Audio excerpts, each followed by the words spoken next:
सबैभन्दा बढी दोषी केपी ओली समूह नै हो पहिलो नम्बरमा। दोस्रो नम्बरमा नै केपी ओली समूह नै हो दोस्रो नम्बरमा, र तेस्रो नम्बरमा नै केपी ओली समूह हो। केपी ओलीको समूह एकदम सानो पार्टी हुन्छ र प्रचण्ड माधव नेपालको पार्टी नै मूल कम्युनिस्ट पार्टी भन्ने छ। संसद अधिवेशन नबोलाएर संसद विघटन गर्ने अधिकार चाहिँ कसरी आयो? संसद विघटन गर्ने अधिकार त्यति बेला हुन्थ्यो जति बेला बहुमतको सरकार हुन्थेन। अहिले त बहुमतको सरकार छ भनेदेखि राष्ट्रपतिलाई कारवाही गर्ने कि नगर्ने? प्रचण्ड या माधव नेपालले सानुपूर्वक आफ्नो पार्टीमा राखेर हिजोको चाहिँ पोलिट ब्युरो सदस्य अथवा कुनै एउटा विभागको प्रमुख बनाएर उहाँहरूले माया गरिदिनु भयो भनेदेखि केपी ओली चाहिँ एउटा राजनीतिक रूपमा चाहिँ रहनु होला। नत्र भन्दा उहाँको एउटा पार्टी, एउटा सानो एउटा झुन्ड, एउटा अभियन्ताहरूको हुन्छ नि अभियान भन्दा त्योभन्दा ठुलो हुनेवाला देखिन। सरकार सञ्चालनको प्रक्रियामा केपी ओली जहाँ जहाँ चुक्दै गयो त्यहाँ त्यहाँ पार्टीभित्र झन् बढी असन्तुष्टि हुँदै गयो। त्यो असन्तुष्टिलाई केपी ओलीले के भनिदियो? सरकारले असहयोग गर्यो, झन् आफ्नै पार्टीले असहयोग गर्यो भन्ने चाहिँ केपी ओलीले व्याख्या गरिदियो। तर त्यो पार्टीभित्रको असन्तुष्टि के थियो? सरकार सञ्चालनको चाहिँ परिणाम थियो। नेपाली काङ्ग्रेस प्रतिपक्ष भइकन विरोध सामना गर्नु परेको थिएन, तर आफ्नै पार्टीले राम्रो सरकार सञ्चालन गरेन है भनेर माधव नेपाल प्रचण्ड पक्षहरू बोलिरहेको अवस्था थियो। त्यसलाई केपी ओली पक्षधरले विरोधको रूपमा लिइदियो। यति धेरै झगडा भइसकेर यो पार्टी फुटेर मिलेर पनि कुनै अर्थ थिएन, बरु फुटेर आफ्नो आफ्नो तरिकाले अगाडि बढ्यो भनेदेखि बरु देश र जनतालाई राम्रो होला अथवा सरकारले पनि राम्रो काम गर्न सक्ला। यो चाहिँ मैले चाहिँ भन्ने 24-25 जनाको मन्त्रीमण्डलमा 4-5 जना भन्दा बाहेक सबै केपी ओलीकै छ। यसको मतलब प्रचण्ड या माधव नेपाल पक्षको तपाईँ हामीले चाहिँ यो भोइस बोलिरहेको होइन। 52 सालमा चाहिँ तत्कालीन एमाले पनि फुट्यो, तर पछि आएर जोडियो। तर के भइदियो भनेदेखि काङ्ग्रेस फुटेको त्यति बेलाको एमाले फुटेको भन्दा अहिलेको फुट एकदम खतरनाक भएर गयो। कारण के भने ढिलाइ भयो। प्रधानमन्त्रीका सल्लाहकारहरूको चाहिँ बोली र शैली एकचोटि हेर्नु त, एउटा सामान्य ट्विटरमा भएको गल्तीलाई पनि उनीहरू क्षमा माग्दैनन् अथवा अरू विषयमा पनि गर्दैन। जब केपी ओलीको सरकार बन्यो सबैभन्दा महँगी बढ्यो। राष्ट्र बैङ्कले भनिरहेछ महँगी बढिरहेछ, तर सरकारका चाहिँ अर्थमन्त्री पूर्व अर्थमन्त्री युवराज खतिवटा जो केपी ओलीका सबैभन्दा बढी नजिकका छन् उनले भन्छ महँगी नै बढेको छ नि, झन् घटेको छ। सबैभन्दा यो पछिल्लो 2.5 वर्ष करिब 3 वर्ष भयो केपी ओलीको पालामा पछिल्लो 50 वर्षको महँगीको चाहिँ दरमा हेर्नुभयो भने सबैभन्दा बढी छ। एसियन कन्ट्रीहरूमा चाहिँ बढी कम्युनिस्टको प्रभाव थियो। त्यो महँगीको कारणले कम्युनिस्ट सरकारहरू खुरुखुरु पतन भए। महँगीकै कारणले कम्युनिस्ट सरकार पतन हुन्छ भन्ने जान्दा जान्दै सबैभन्दा महँगी बढायो। त्यो जनताको आवाजलाई चाहिँ प्रचण्ड माधव नेपाल पक्षले पनि आवाज उठाइरहेको अवस्था थियो। तर यी दुईटै आवाज, एकातिर जनताको आवाज, अर्कोतिर प्रचण्ड माधव नेपालको आवाजलाई केपी ओलीले के भने विरोधको रूपमा लिइदियो। उहाँले भन्नुहुन्छ ल चाइना सँगको व्यापार सम्बन्ध त्यो त प्रचण्डकै पालामा अघिल्लो पालामा सम्झौता भयो। मैले प्रचण्डलाई समर्थन गरे होइन। हामी बाहिर बसेर हेर्दाखेरि त केपी ओलीबाट यति धेरै फट्याएर यति धेरै छलकपट देखिया छ भने त्यही भित्र बसेकोले कति अनुभव गर्यो होला। काङ्ग्रेसले सरकार चलाउँदाखेरि 2048, 49, 50 सालतिर दिनदिनै एमालेका जुलुसहरू निस्केर दिनदिनै कम्युनिस्टका जुलुसहरू निस्केर रेलिङहरू भाँच्ने गर्थे। त्यसपछि नै मध्यावधि निर्वाचन गर्न चाहिँ बाध्यता भएको अवस्था थियो। त्यति बेलै उठाएको भए यो विषयमा जनमत सङ्ग्रह गरौँ भन्न सक्नु पर्थ्यो नि त। अहिले आएर यदि मन परेन भनेदेखि यो व्यवस्थालाई पनि ध्वस्त बनाउनु खोज्नु भने यो चरम बेइमान मात्र नै गद्दार हो। यही संविधानलाई पालना नगरिकन 2047 साल या 17 सालको संविधानका नजिरका आधारमा अहिले चाहिँ राष्ट्रपतिले चाहिँ शासन चलाउने भनेदेखि त 2072 सालको संविधान के काम?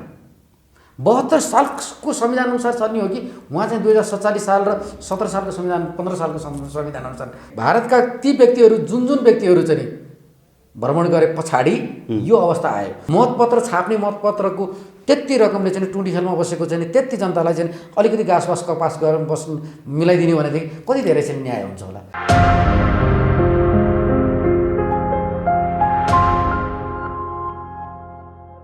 दर्शकबिन नमस्कार।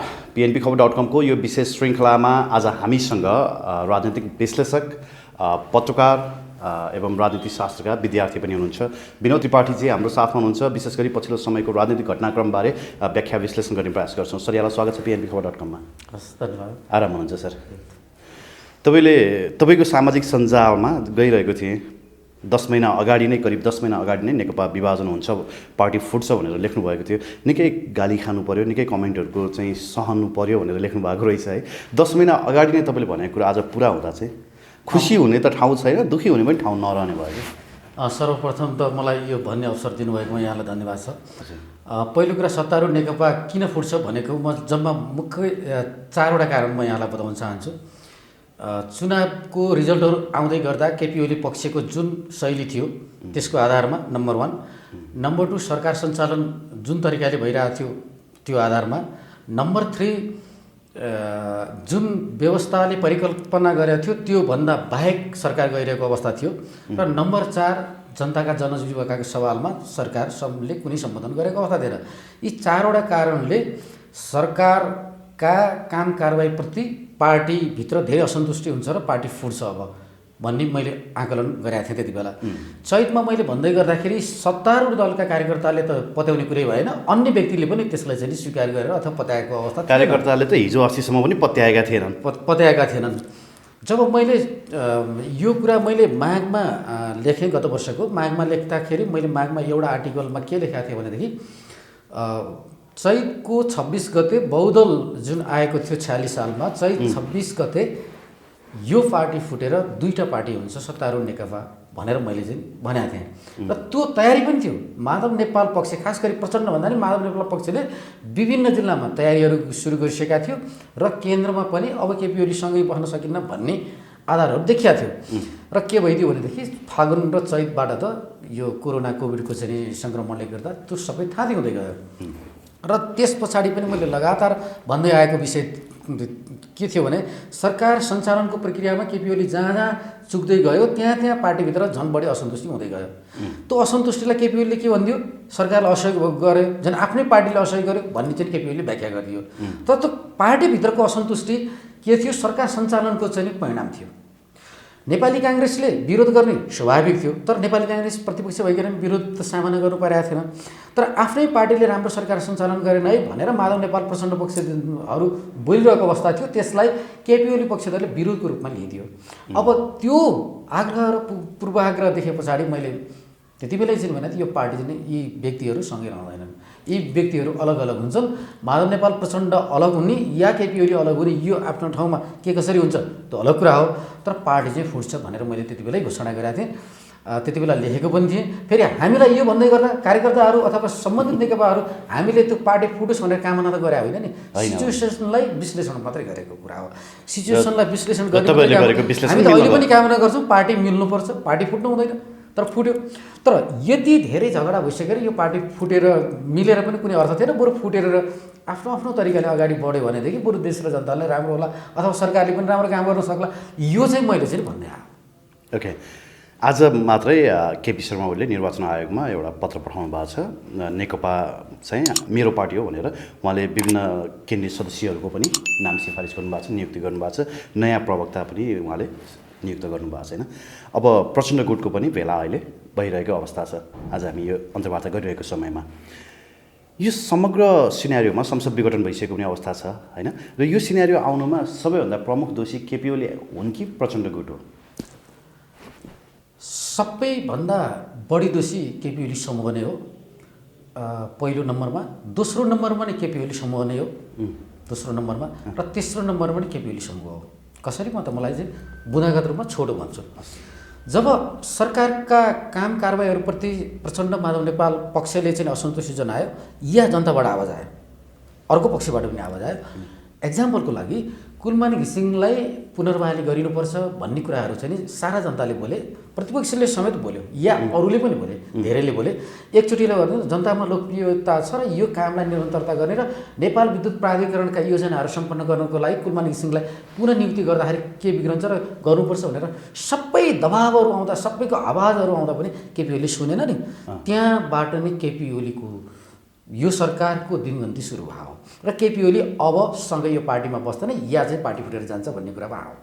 किनभनेदेखि मैले यो भन्दै गर्दा कुलमान घिसिङ नै सर्वेसर्वा यो पनि मैले भन्न होइन, कामको परिणामको आधारमा कुलमानलाई एक कार्यकाल दिँदाखेरि कतिपय आयोजनाहरू सम्पन्न हुन्थ्यो होला, अथवा चाहिँ केपी ओलीलाई पनि चाहिँ यो विषयले त राम्रै प्रभाव पार्थ्यो भन्ने थियो। त्यो भएको हुनाले केपी ओलीका बिचबिचका चाहिँ तपाईँले एक एक पाइलाहरू हेर्नुभयो भने पनि सबै तपाईँले आग्रह पूर्वाग्रहमा आधारित छ। त्यसो भए केपी ओलीको प्रवृत्ति नै मुख्य दोषी हो भन्न सकिन्छ हामी। प्रवृत्ति मात्र केपी ओली कार्यशैली एक हिसाबले उहाँको सत्ताप्रतिको मोह होइन, र त्यो कुर्सी छोड्न नचाहने एउटा मोह पनि देखियो त्यहाँ। पार्टीले पटक पटक औला उठाउँदा पनि उहाँले पार्टीको कुरा सुन्नु नै भएन, एकल रूपमा चाहिँ उहाँ तानाशाह प्रवृत्तिले अगाडि बढ्नु भयो। केपी ओलीलाई के लाग्यो भनेदेखि प्रचण्डले विरोधको लागि विरोध मात्रै गरिरहेको छ, मैले राम्रो गरिरहेको छु भन्ने हुन्छ। तपाईँलाई एउटा कुरा म जानकारी गराउँ, मैदानमा भएको खेलाडीले जहिले पनि म राम्रै खेलाएको छु भन्ने हुन्छ, तर राम्रो खेलाएको छैन भन्ने कुरा त बाहिर बसेको रिङ बाहिर भएको मान्छेले थाहा पाउँछ र उसले चाहिँ नि उसलाई सल्लाह दिने हो। सरकार सञ्चालनमा भइरहेका जुन जुन पात्रहरू छन् प्रधानमन्त्री मन्त्रीहरू उनीहरूले कहाँ कहाँ गल्ती गरे कहाँ कहाँ कमजोरी गरे भन्ने कुरा त बाहिर बसेकोले भन्न चाहन्छ त्यो कुरालाई सरकारले सुनेन नम्बर 1। नम्बर 2 पार्टीभित्र सहमति र छलफलको आधारमा चाहिँ नियुक्तिहरू गरिनु पर्थ्यो। या चाहिँ अहिले तपाईँले हेर्नुहोस् न 24-25 जनाको मन्त्रीमण्डलमा 4-5 जना भन्दा बाहेक सबै केपी ओलीकै छ। यसको मतलब प्रचण्ड या माधव नेपाल पक्षको तपाईँ हामीले चाहिँ यो भोइस बोलिरहेको होइन। यो के हो भने सत्ता जब पूर्व माओवादी र पूर्व एमाले चाहिँ जब एकीकरण भए पछाडि सहमति र सहकार्यको आधारमा जानै पर्थ्यो। अर्को महाधिवेशन नभएसम्म सहमति र सहकार्यलाई केपी ओलीले जब लत्याए जबसम्म चाहिँ अर्को पक्षको कुरा नसुन्ने चाहिँ माने बस्यो तबबाट चाहिँ असन्तुष्टि चुलिँदै गयो। जब असन्तुष्टि चुलिँदै गयो त फुटको अवस्था आउने नै थियो नम्बर 1। नम्बर 2 म तपाईँलाई अर्को कुरा भनौँ यो पार्टी यदि फागुन चैत्र फुटेको भएदेखि सौहार्दपूर्ण तरिकाले नै फुट्थ्यो जसरी काङ्ग्रेस फुटेको थियो। काङ्ग्रेस फुटेर पछि जोडियो। तपाईँले चाहिँ हेर्नु भने 52 सालमा चाहिँ तत्कालीन एमाले पनि फुट्यो तर पछि आएर जोडियो। तर के भइदियो भनेदेखि काङ्ग्रेस फुटेको त्यति बेलाको एमाले फुटेको भन्दा अहिलेको फुट एकदम खतरनाक भएर गयो। कारण के भने ढिलाइ भयो। ढिलाइ भए पछाडि यहाँभित्रका असन्तुष्टि मात्रै हुँदैन यहाँभित्रका व्यापक कुराहरूले चाहिँ यी दुई समूह बिच चाहिँ भौतिक रूपमा पनि यिनीहरू आक्रमण प्रत्याक्रमण उत्रन्छन्।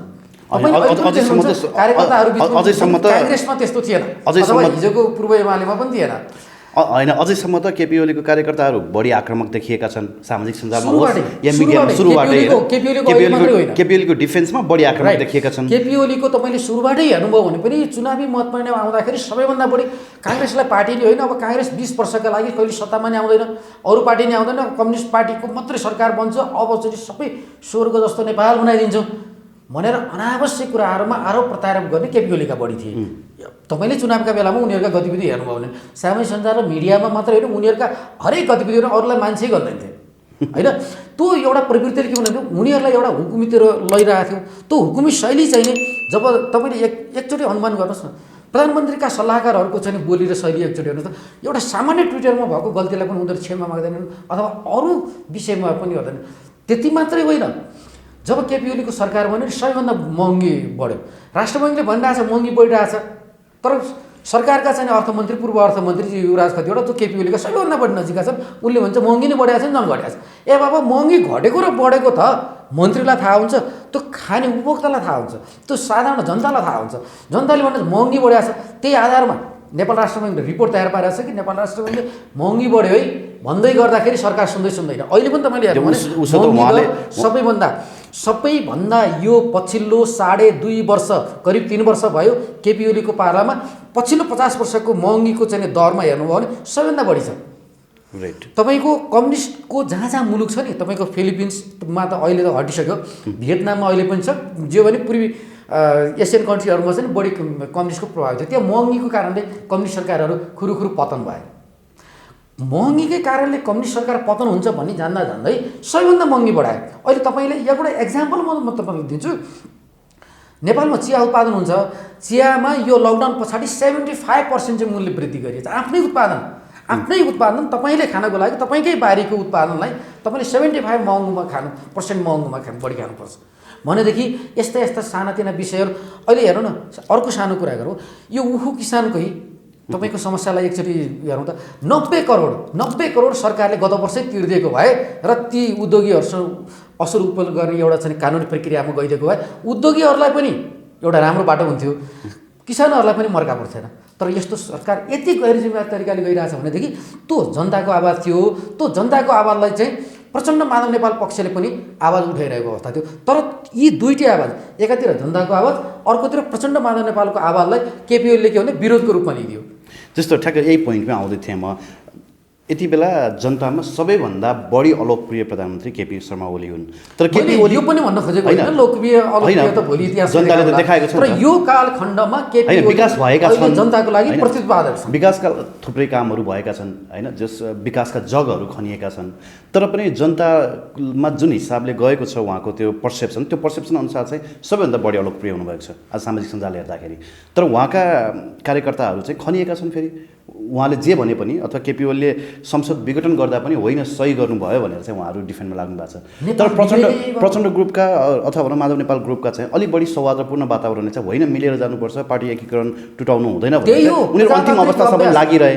हेर्नुहोस् न, अब मैले जोड्न खोजेको कुरा नि सर, जसरी आज केपी ओलीले नयाँ पार्टी, नयाँ भनौँ पुरानै पार्टी चाहिँ यो मेरो पार्टी हो, नेकपा मेरो हो भनेर पठाउनु भयो लेटर उसमा निर्वाचन आयोगमा होइन, उहाँले अब चुनावमा जाँदाखेरि जनताले विश्वास गर्छन् केपी ओलीलाई? अब सबैभन्दा इम्पोर्टेन्ट कुरा चाहिँ यो हो जस्तो लाग्छ। म तपाईँलाई भनौँ आजबाट सत्तारूढ नेकपा औपचारिक रूपमै दुईवटा भागमा गइसक्यो। अब 1-2 दिनमा चाहिँ अर्को पक्षले नामाकरण गर्न बाँकी छ। एउटा नाम त यही नेकपा भयो र जसको बहुमत पुग्दैन उसले चाहिँ अर्को नाम थप्छ, अर्को नाममा चाहिँ जान्छ। र अर्को कुरा के हो भनेदेखि केपी ओली जहाँ जहाँ जहाँ जहाँ जहाँ जहाँ जहाँ जहाँ मिस्टेक गर्यो नि, तपाईँले ती फेरिस्तै एकचोटि केलाएर हेर्नुभयो भने पनि ती कुरालाई तपाईँले चाहिँ सही तरिकाले राख्नुभयो भने केपी ओलीबाट प्रशिक्षित भएका छ नि, जसले उहाँले नै भन्नुभयो अरिङ्गाल चाहिँ खरिनुपर्छ। कुनै बेला एउटा कार्यक्रममा बोल्नु नै भयो होइन, अरिङ्गाल त सबैभन्दा बढी चिल्यो भनेदेखि सबैभन्दा डसेर उस्तो पनि 4वटा अरिङ्गाल एउटा त त्यो मान्छेको मृत्यु नै हुन्छ बाबा भनेदेखि केपी ओली जस्तो जिम्मेवारी मान्छे त्यस्तो हुन्छ। अर्को कुरा म तपाईँलाई अलिकति विगततिर जान चाहन्छु। केपी ओलीको यही शैलीको कारण 2050 सालबाट पार्टीले कुनै पनि जिम्मेवारी दिएको थिएन अथवा सेकेन्ड थर्ड भन्दा पनि तल लग्थ्यो। कहिले विदेश विभाग प्रमुख, त्यही पनि एकदमै बढी पेन्डुलमको हिसाबमा अथवा त्यहाँ बिना कामको हिसाबमा। र माधव नेपाल जब महासचिव र पार्टी अध्यक्ष चाहिँ मनमोहन हुँदाखेरि केपी ओली चाहिँ काम मेन हुन्थे पार्टीमा। र तपाईँको त्यति मात्रै होइन, शान्ति प्रक्रियामा समेत केपी ओलीको कुनै पनि भूमिका थिएन। शान्ति प्रक्रियामा त उहाँले न माओवादीलाई कुनै एउटा शक्तिको रूपमा हेर्नुहुन्थ्यो, न अर्कोलाई हेर्नुहुन्थ्यो, गणतन्त्रलाई मान्नुहुन्थ्यो, न केले मान्नुहुन्थ्यो। त्यो र उहाँका पछिल्ला 30 वर्षदेखिबाट तपाईँको उहाँको राजनीति हेर्नुभयो भने उहाँलाई कुनै पनि स्थान दिएको थिएन। जब उहाँ पार्टी अध्यक्ष हुनुभयो नि, तपाईँको कुनै पनि एउटा कुकम्यानलाई, साधारण एउटा कुकम्यानलाई तपाईँले एकैचोटि गरेर म्यानेजर बनाइदिनु भने के हुन्छ, सबै चिज भताम हुनुहुन्छ। अहिले भएको त्यही हो। उहाँ जब कुनै पदमा कुनै जिम्मेवारीमा हुनुहुन्थेन, खासै जिम्मेवारीमा हुनुहुन्थेन, अलिअलि विदेश विभाग चलाउनु भयो, त्योभन्दा बाहेक केही पनि हुनुहुन्थ्यो 2060 साल पछाडि। अनि त्यस्तो व्यक्तिले चाहिँ तपाईँलाई एकैचोटि अध्यक्ष र प्रधानमन्त्री बनाइदिँदा के भयो भने यो सबै हो। हेर्नुहोस् त, कहाँनिर गएर सरकार सञ्चालन र पार्टी सञ्चालनमा केपी ओलीको कहाँ गएर विश्वसनीयताको तपाईँले आधार देखाउन सक्नुहुन्छ? कहीँ छ? तपाईँको उहाँले भन्नुहुन्छ ल चाइनासम्मको सँगको व्यापार सम्बन्ध, त्यो त प्रचण्डकै पालामा अघिल्लो पालामा सम्झौता भयो। मैले प्रचण्डलाई समर्थन गरे होइन, यहाँ मैले एबिसी भन्ने चाहिँ नि विषय मात्रै सम्झाउँछु, ल पात्र मात्रै। त्यो प्रचण्डको पालामा चाइनासँगको व्यापार सम्झौता भयो। प्रधानमन्त्री हुने बित्तिकै पहिलो विदेश भ्रमणमा चाहिँ कुन देश गयो, त्यसरी प्रचण्ड भारत प्रस्तो भनेर आरोप लाग्यो भने त मिलेन नि। सबै प्रधानमन्त्री के अरे भारत भ्रमण जान्थ्यो पहिलो विदेश भ्रमण, तर प्रचण्ड त चाइना गएको हो नि त।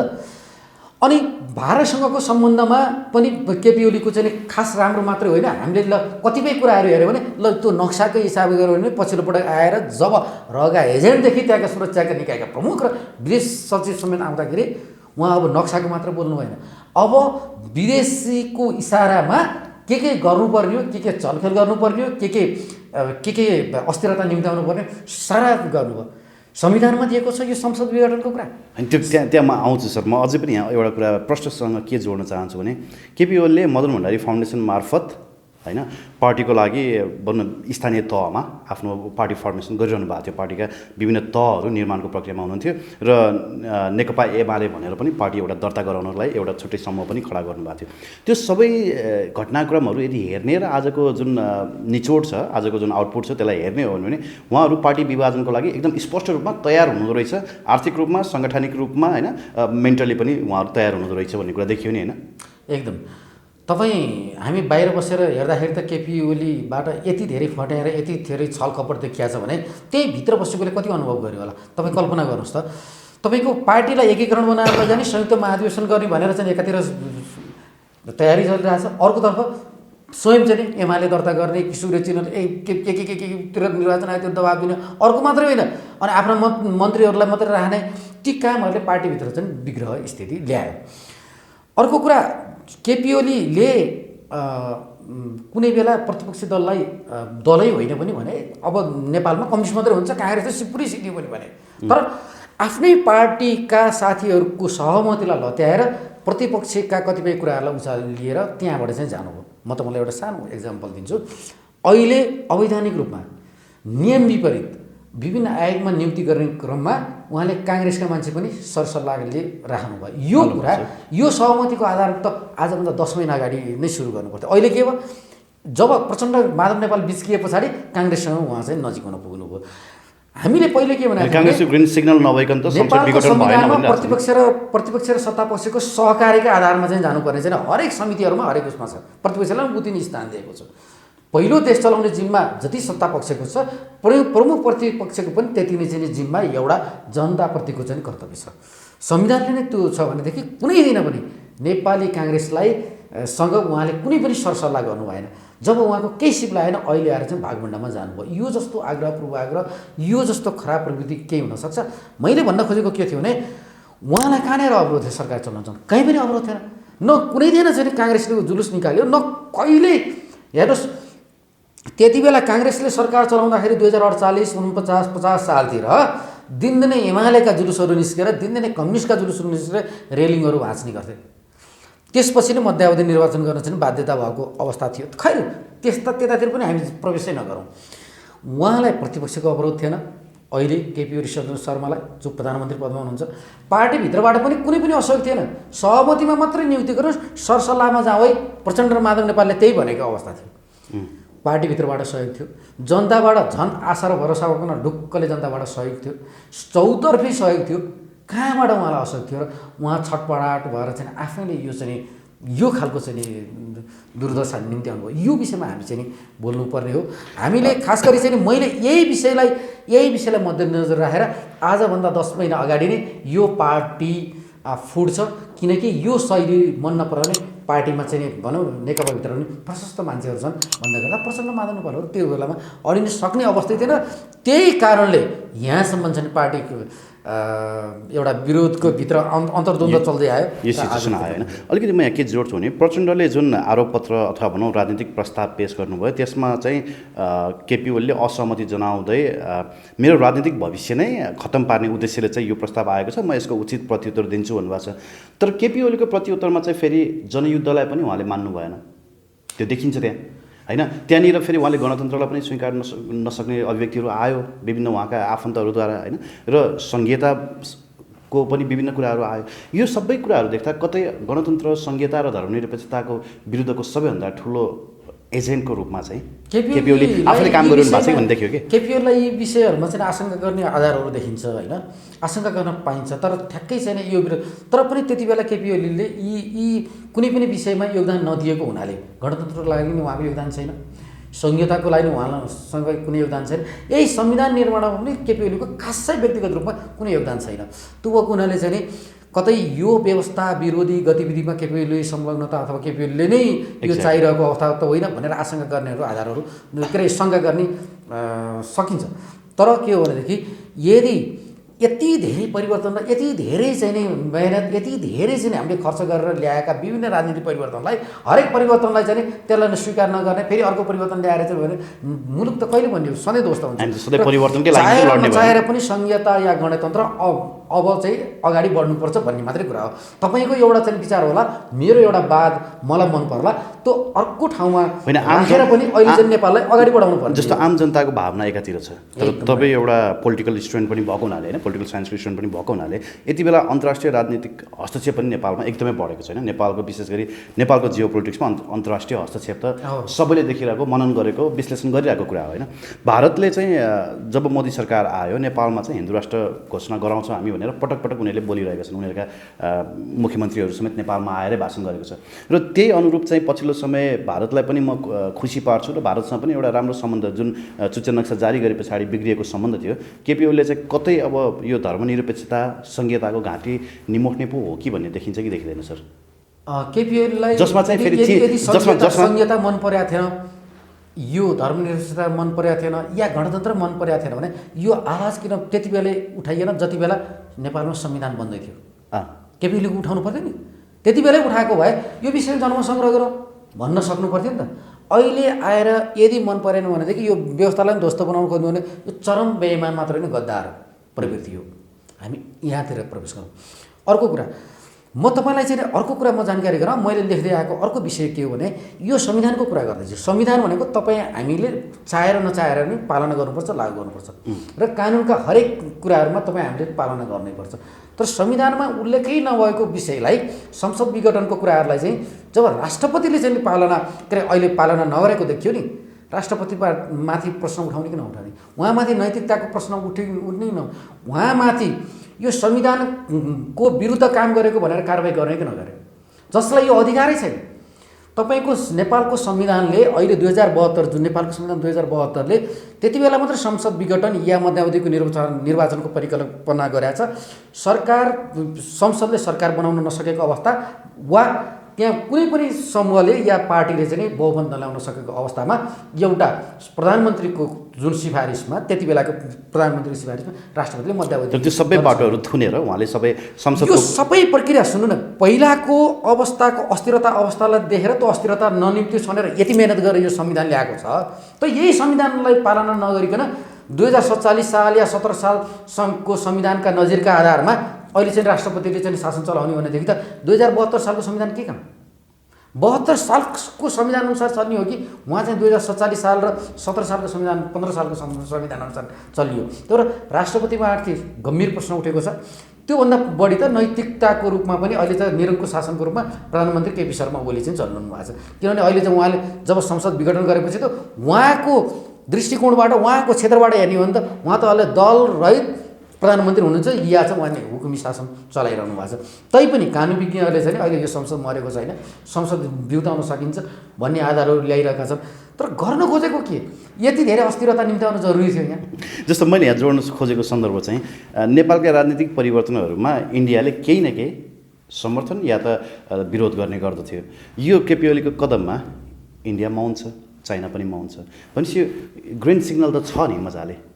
त्यति धेरैतिर हामी लामोतिर नजाउँ अहिले चाइना या भारततिर, किनभनेदेखि अहिले उनीहरूले हेरिरहेको हुनाले प्रतिक्रिया दिन बाँकी नै होला, भोलि प्रतिक्रिया दिएलान् होइन।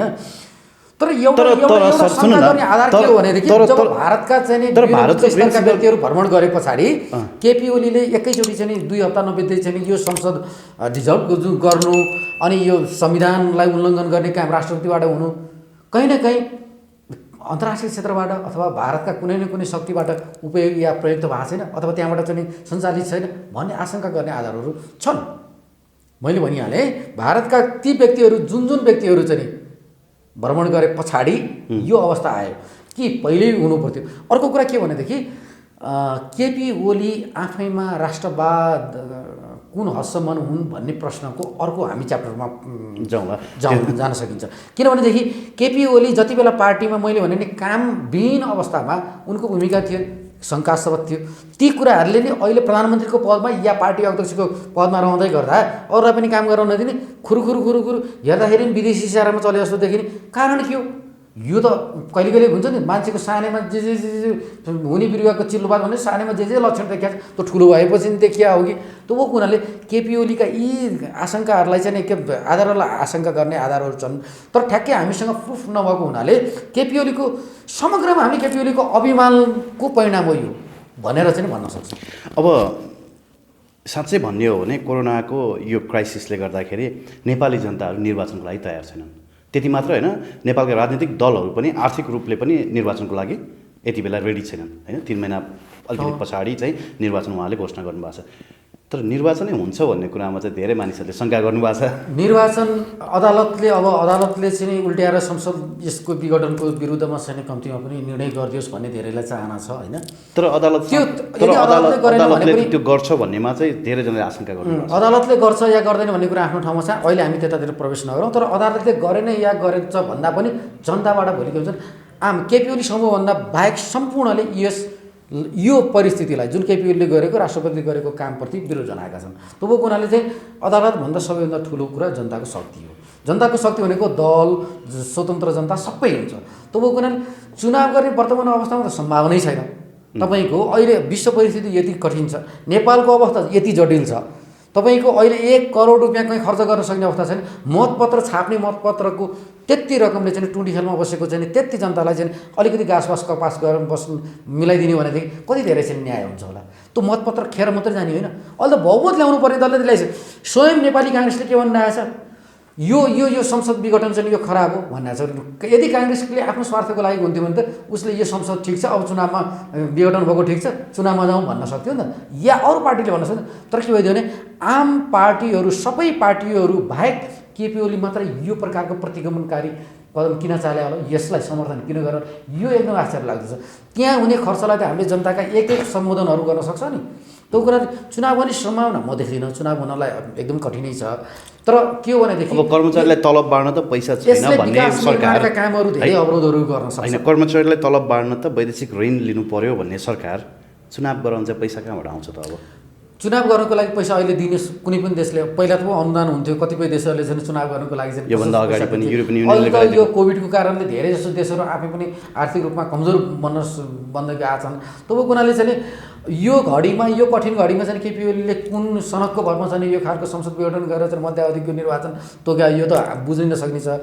तर मलाई जहाँसम्म लाग्छ आम दलहरू र सबै जनताको आवाजहरूले चाहिँ गर्दा कम्ती नै अदालतले सबैको भावनालाई बुझेर चाहिँ यो संसद विघटनलाई चाहिँ उल्ट्याएर चाहिँ संसदलाई पुनर्स्थापना गर्ला र त्यसपछि त्यो होला जस्तो तपाईँलाई आशा लाग्छ? त्यो तपाईँले गर्न सकिन्छ। राजनीति त निकै बुझेको मान्छे तपाईँ होइन, त्यो आशा गर्न सक्ने ठाउँ छ? किनभने अदालतले न्याय गर्ने भनेको त जनताको पक्षमा हो नि त।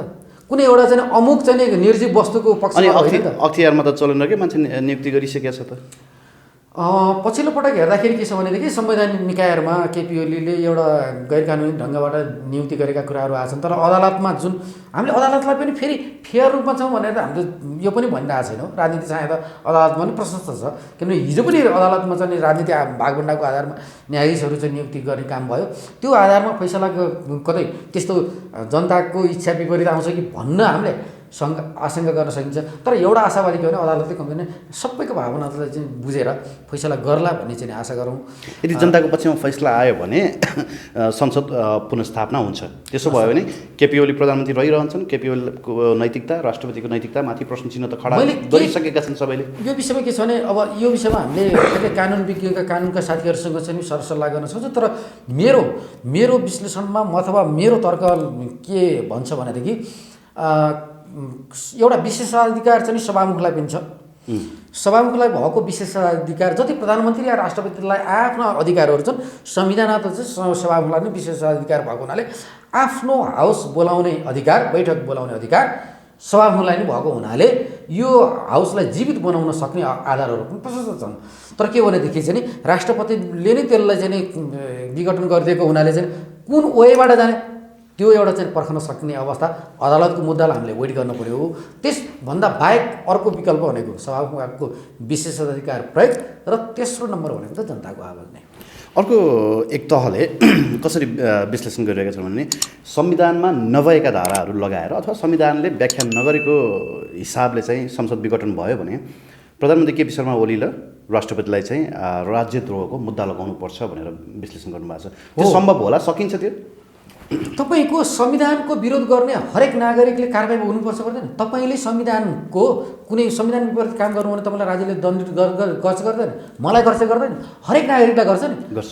राष्ट्रपतिले संविधान विरुद्ध काम गर्नुभएको छ, प्रधानमन्त्रीले संविधान विरुद्ध काम गर्नुभएको छ। संसद अधिवेशन नबोलाएर संसद विघटन गर्ने अधिकार चाहिँ कसरी आयो? संसद विघटन गर्ने अधिकार त्यति बेला हुन्थ्यो जति बेला बहुमतको सरकार हुन्थेन। अहिले त बहुमतको सरकार छ भनेदेखि राष्ट्रपतिलाई कारबाही गर्ने कि नगर्ने?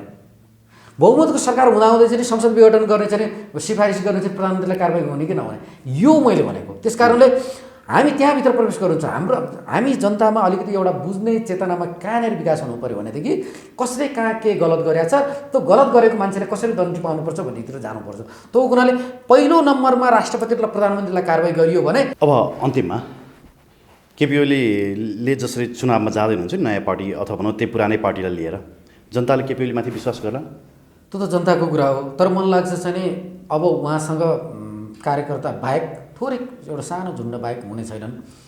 तर मणि थापा बहादुर रायमाझी जस्ता मानिसहरूले त भन्दा बाहेक अरू केही पनि बन्न सक्ने अवस्था म त देख्दिनँ। तर आज सुन्नु न, केपी ओलीको पार्टीमा नि प्रचण्ड या माधव नेपालले सहानुभूतिपूर्वक आफ्नो पार्टीमा राखेर हिजोको चाहिँ पोलिट ब्युरो सदस्य अथवा कुनै एउटा विभागको प्रमुख बनाएर उहाँहरूले माया गरिदिनु भयो भनेदेखि केपी ओली चाहिँ एउटा राजनीतिक रूपमा चाहिँ रहनु होला, नत्र भन्दा उहाँको एउटा पार्टी, एउटा सानो एउटा झुन्ड, एउटा अभियन्ताहरूको हुन्छ नि अभियान भन्दा त्योभन्दा ठुलो हुनेवाला देखिँदैन। तर मणि थापा, तोपबहादुर रायमाझी होइन नेता ठुलो कुरो होइन नि जनयुद्धबाट सिपी मैनाली यो उहाँका राजनीतिक गुरुहरू अहिले पनि झापामा जीवितै हुनुहुन्छ। केपी ओलीभन्दा सिनियर हुन्छ सिपी मैनाली, राधाकृष्ण मैनालीहरू। सिपी मैनालीहरूले पार्टी फुटाउँदै गर्दा जनताले त रुचाएको थिएन नि, या पार्टीभित्र रुचाइएको थिएन नि। तर सिपी मैनालीभित्र तत्कालीन एमालेमा भन्दा मालेमा बढी नेताहरू गएको थिए। नेता इम्पोर्टेन्ट होइन, जनता इम्पोर्टेन्ट हो। लेगेसीको हिसाबले पनि तोपबहादुर रायमाझी र मणि थापाले चाहिँ पूर्व माओवादीलाई धोका दिन जायज हो त? होइन, जायज नाजायज भन्दा त्यो त उहाँहरूको अधिकारको कुरा हो, किनभने हामीले त्यो बोल्ने विषय नै होइन। हामीले एउटा पत्रकारको आँखाले हेर्दाखेरि हिजो के भएको थियो र अब के हुन्छ भनेर उहाँहरू त स्पष्ट रूपमा शक्तिका पुजारी मात्रै भयो त। अब केपी ओलीलाई उहाँहरूले चाहिँ के देखेर चाहिँ उहाँ केपी ओलीको समूहमा लाग्नु त्यो आफ्नो उहाँहरूकै कुरा हो होइन। तर केपी ओलीको समूह एकदम सानो पार्टी हुन्छ र प्रचण्ड माधव नेपालको पार्टी नै मूल कम्युनिस्ट पार्टी भन्ने छ। यति मात्रै मैले अहिले देखाएको छु। हस् विनोदजी, धन्यवाद दिन चाहन्छु समय सम्वादको लागि। यहाँलाई पनि धेरै धेरै धन्यवाद छ।